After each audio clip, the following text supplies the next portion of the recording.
हर चीज़ के लिए तरस गए वहाँ पे। यहाँ 7 साल बाद आए, मैं हर चीज़ से मन भर गया। एक ही दिन मेरा भाई मेरी मम्मी को इतना कुछ खिला पिला दे, सब चीज़ से मेरा मन भर गया। और ये टाइप से आजाद घूम रहे हैं, सब कह रहे हैं, अभी भी सब बोल रहे हैं तुम्हारे भाई को मरवा देंगे, तुम्हारे जीजा के साथ एक करवा देंगे। कोई साथ नहीं दे रहा है, पुलिस दरोगा कोई साथ नहीं दे रहा। घर में सोते नहीं थे, सब हमको छत पे खुले में सोते, चाहे बरसात हो चाहे गर्मी हो चाहे जाड़ा, पूरा छत बीत गया बिना बिस्तर बिना तकिए का। छत पे ऐसे? हाँ, और जो मेरा पति रहता था वो अपने बहन के रूम में सोता था। सोचिए कि गर्मी हो, बरसात हो, ठंडी हो, ऐसी स्थिति में ये सोचिए कि ये अंजू पांडे हैं जिनके ससुराल के लोग कितने हैवान थे, इतने आपको लटका करके आपका पति मारता था और परिवार के लोग क्या? वो लटकाता था, कहता था कि वो लटकाता था और अपनी बहनों से कहता था कि मारो। उसकी बहन केबल का तार रखी रहती थी ऐड के मारने के लिए। बिन कपड़े पे उनको तार से मारती थी, डंडा रखी रहती थी, हाथ से कभी नहीं मारती थी। सोचती थी ऐसा चीज से मारे से टूटी फूट जाए इसका। और जब मारती थी तब खून निकलता था, बिना खून निकाले चैन ही नहीं पाती थी। जब सोने जाए ना तो झप्पी मारने लगे, सोने देवे नहीं करती थी, मेरा नींद ही नहीं पूरा। वहाँ पर वो काम करते थे, सब झप्पी मारते थे।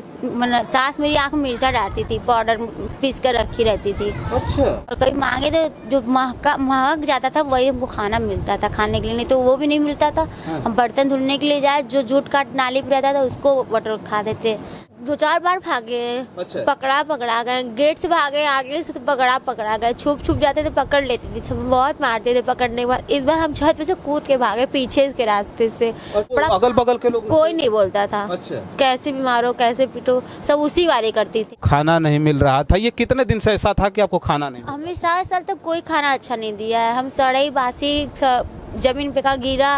और वहाँ पर डिवाइन सेंटर में 2.5 साल से बन रहा है स्कूल, वो वहाँ के जो मजदूर लोग थे खाना बनाते थे, इशारे में कर देते थे, वो सब हमको पन्ने में बांध के धोते लटका देते थे, दे देते थे खाने के लिए। साथियों नमस्कार, मैं हूँ रजनीश और आप जन आदर्श भारत देख रहे हैं। आज हम जो है इस वक्त हम वाराणसी में हैं। ये वाराणसी देखिए देश के प्रधानमंत्री नरेंद्र मोदी जी का संसदीय क्षेत्र है। और आज हम वाराणसी में जिस कहानी को, जिस बात को लेकर के उपस्थित हुए हैं, वास्तव में जब इस दर्द भरी कहानी को सुनेंगे तो आपको समझ में आएगा कि ऐसी दुर्दांत कहानियां आप अब तक मैगजीनों में और उपन्यासों में पढ़ते रहे होंगे।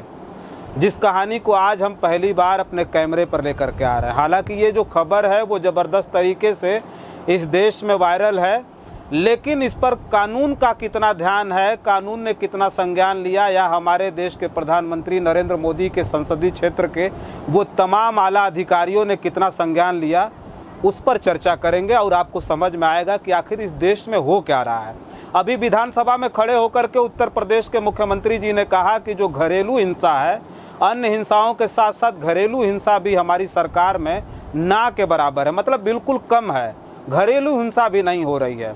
लेकिन मैं एक कहानी को मैं बताने जा रहा हूं। हमारे साथ एक पीड़िता है अंजू पांडे, जिनकी शादी हुई थी और शादी होने के बाद जो उनका ससुराल था, ससुराल के लोग, चाहे वो सास हो, इनकी ननद हो या पति, किस तरह से जल्लाद की तरह इनसे पेश आ रहे थे, उस पर आज हम चर्चा करेंगे। तो अंजू पांडे हमारे साथ हैं। अंजू पांडे से सबसे पहले हम ये जानना चाहेंगे कि जो जिंदगी आपकी रही ससुराल की और आज आप मायके में किसी तरह से भाग करके आ गई, तो कैसा महसूस कर रही हैं? ससुराल अच्छा था कि मायका अच्छा था? मायका अच्छा था। मायका अच्छा। पहला पूरा प्यार मिल रहा है, जैसे पहले मिल रहा था वैसे अभी भी मिल रहा है। अच्छा अंजू, हम एक बात ये जानना चाहेंगे कि आप बताइए कि आपके साथ घटनाएं किस किस प्रकार की हुई। उससे पहले हम बता दें कि अभी अंजू की जो खबरें तो चली रही थी मीडिया में ज़बरदस्त तरीके से, लेकिन आज उस मामले का संज्ञान लेकर के यहाँ पर पहुँचे हैं इस देश के प्रख्यात सोशल एक्टिविस्ट बनारस वाले मिश्रा जी। बनारस वाले मिश्रा जी हमेशा अपने बेबाक बातों से जाने जाते हैं और तमाम ऐसे मुद्दों पर, समझिए कि छोटे मोटे चाहे बड़े मुद्दों पर, सरकार और इस देश के जो तंत्र के लोग हैं उनसे आंख मिला करके सवाल पूछने का इनके अंदर वो दमखम है। तो आज आए अंजू से मिलने के लिए। तो सबसे पहले मिश्रा जी आपका भी बहुत बहुत स्वागत है। बहुत बहुत धन्यवाद। तो अंजू से हम सवाल करेंगे कि अंजू आप कहानी बताइए कि क्या क्या हुआ। आज तो आपके साथ तमाम लोग खड़े होंगे चूँकि बहुत खबरें चल रही है, तो क्या क्या हुआ? सबसे पहले हम वहीं से शुरू में क्या हुआ? आप ससुराल कब गई थी, कब शादी हुई थी आपकी? 2018 में हुआ था। 2018 में शादी हुई हाँ। थी। मतलब 6 साल पहले। हाँ। तो ससुराल में कितना दिन रही हैं? हम 6 महीना तो सब कुछ सही से था। मेरा पति भी ठीक था, मेरा परिवार भी ठीक था। हाँ। सब कुछ अच्छा था। 6 महीने बाद सब दहेज का डिमांड करने लगे कि जाओ अपने घर से 4 लाख रुपए लाओ और कहीं पापा से बोल के जमीन नाम में लिखवा दो। तो हम ऐसा कुछ जमीन नाम लिखवाने के लिए बोल रहे हैं? हाँ, अच्छा। जमीन पे नाम लिखवा दो कहीं पर भी और 4 लाख रुपए लाओ।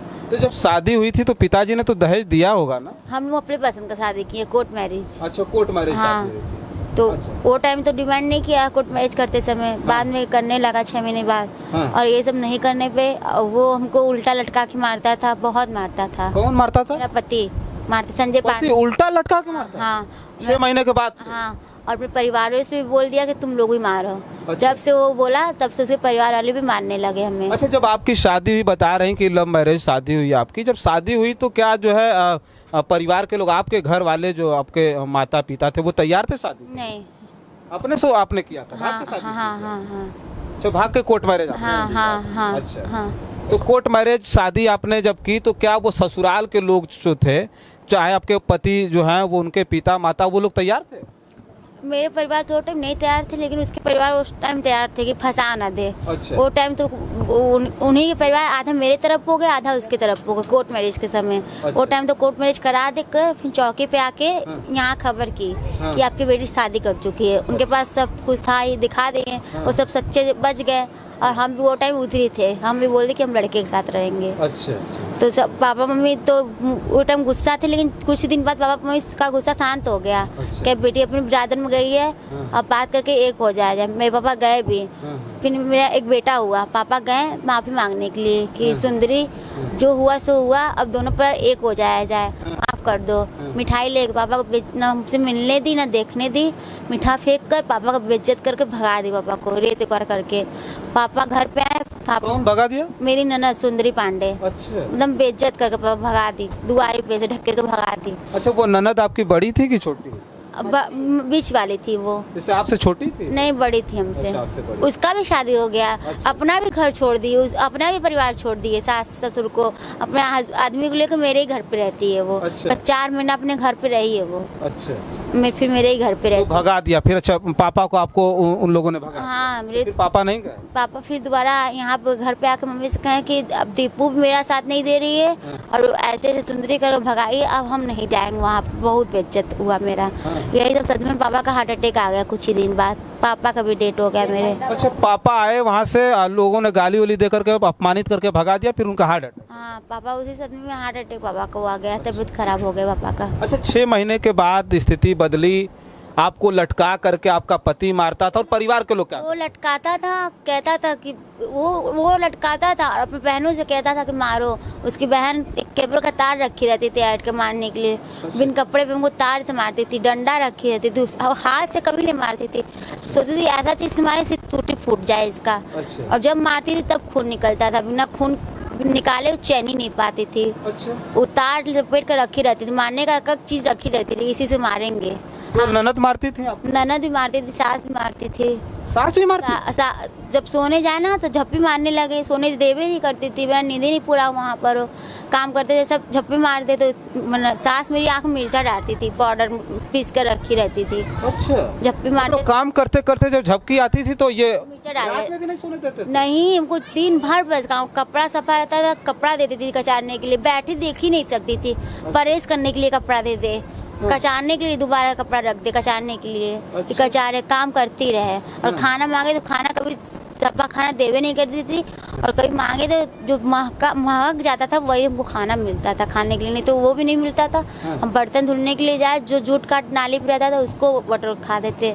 चाय भी न पीने दे हमें, हम चाय पत्ती को गार गार के रखे रहते थे कि उसमें कुछ चाय निकलेगा, हम उसको तो पियेंगे, उसको हम पी के थे वहाँ पे। खाना वाना भी कुछ नहीं मिलता था हमें वहाँ पर। खाना मिलता है नहीं, वहाँ चीनी के लिए तरस गए, हर चीज़ के लिए तरस गए वहाँ पे। यहाँ पर 7 साल बाद आए, मेरा हर चीज़ से मन भर गया। एक ही दिन मेरा भाई मेरी मम्मी को इतना कुछ खिला पिला दे, सब चीज़ से मेरा मन भर गया। और ये टाइप सब आजाद घूम रहे हैं, सब कह रहे हैं, अभी भी सब बोल रहे हैं तुम्हारे भाई को मरवा देंगे, तुम्हारे जीजा के साथ एक करवा देंगे। कोई साथ नहीं दे रहा है, टाइप पुलिस दरोगा कोई साथ नहीं दे रहा। कह रहे सब धारा। अभी ससुराल के लोग धमकी दे रहे हैं? हाँ, अभी भी धमकी, सप्ताह से स्टेटस लगा रहे हैं। अच्छा। जो मेरी ननद है खुशबू स्टेटस लगा रही है कि जितना भी कोशिश करना है साहिल मेरे साथ है। सोच रही भगवान बस उन्हीं के साथ है, सबके साथ भगवान रहते हैं। तो ये अभी धमकी दे रहे हैं ये सब होने के बाद भी। और जो अच्छा, एक चीज़ हम ये जानना चाहेंगे अंजू, थोड़ा सा आपको रोकेंगे।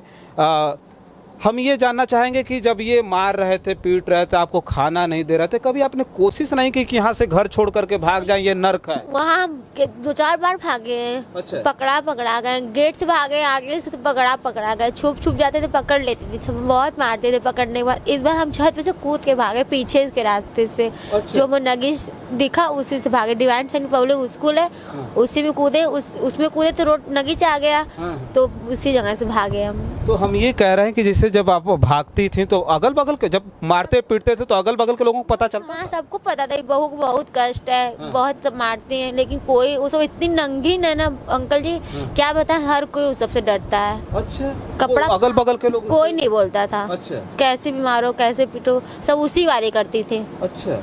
तो ये इस बार जब आप भागी, आखिरी बार जब आपने उस नरक से अपना पीछा छुड़ाया, भागी, तो स्कूल में कूद करके भागी, कोई देखा नहीं फिर? नहीं, हम रात में भागे थे, 11 बजे भागे थे, छुप गए थे उसमें। अच्छा। तो सब खोजी, लेकिन वो कोई देखा नहीं। फिर 5 बजे भोर में निकले वहाँ से, गेट खुला तब। तो ये जैसे आपको खाना नहीं मिल रहा था, ये कितने दिन से ऐसा था कि आपको खाना नहीं? हमें 7 साल तक कोई खाना अच्छा नहीं दिया है। हम सड़ई बासी जमीन पे का गिरा। और वहाँ पर डिवाइन सैनिक में 2.5 साल से बन रहा है स्कूल। वो वहाँ के जो मजदूर लोग थे, खाना बनाते थे, इशारे में कर देते थे, वो सब हमको पन्ने में बांध के धोते लटका देते थे, दे देते थे खाने के लिए। अच्छा। वो सबसे भी मांग के खाए खाना। मतलब घर के लोग खाना नहीं, वो खाना कभी ताजा नहीं मिला है। अच्छा, कभी खाना वाना नहीं मिला तो ऐसी स्थिति में आपने? ऐसे ही सो जाते थे। अच्छा। कभी उन सबों ने खाने पीने के लिए आपको नहीं पूछा? नहीं, मेरा आदमी खुद नहीं पूछा है। और घर में भी सोते नहीं थे, सब हमको छत पे खुले में सोते, चाहे बरसात हो, चाहे गर्मी हो, चाहे जाड़ा, पूरा छत बीत गया, बिना बिस्तर, बिना तकिए का। छत पे ऐसे? हाँ। और जो मेरा पति रहता था वो अपने बहन के रूम में सोता था। अच्छा। अपने जीजे अपनी बहन के रूम में जाकर सोता था। वो कूलर में सो, एक बार पूछे नहीं कि तुम्हें गर्म लग रहा है, तुम्हारे पानी बरस रहा है तो भीग रही हो, हट जाओ, कभी कोई मतलब नहीं। हाँ। ठंड में सो रही थी, कोई एक चादर तक नहीं दे रही थी। अगर मिलता भी था, फटर उटर मिल जाता था, तो मेरी जो ननद है भिगा देती थी ठंडी में। अच्छा। और गर्मी में तो ऐसे ही सोते थे, एक पंखा बेना तक नहीं देती थी सब। अब सोचिए कि गर्मी हो, बरसात हो, ठंडी हो, ऐसी स्थिति में ये सोचिए कि ये अंजू पांडे हैं जिनके ससुराल के लोग कितने हैवान थे, इतनी हैवानियत, इतनी बड़ी हैवानियत कि क्या बताया जाए। बनारस वाले मिश्रा जी मिलने के लिए आए हैं, बहुत सारी चीज़ें इन्होंने इनसे बातचीत की और सोचिए कि हद तब हो गई कि जब इतना कुछ खबर वायरल होने के बाद अब अंजू किसी तरह से पीछा छोड़ा करके अपने घर से भाग करके अपने मायके आ गई हैं। और मायके आने के बाद तमाम मीडिया के लोग आए और इनसे हाल चाल लिया, इनसे जाना और इनकी खबरों को दिखाया भी। उसके बाद भी बेखौफ बने इनके ससुराल के लोगों ने स्टेटस लगा करके और बाकी धमकी वमकी तक दी जा रही है कि जाओ जो मन करे वो कर लो, कुछ भी होने वाला नहीं है।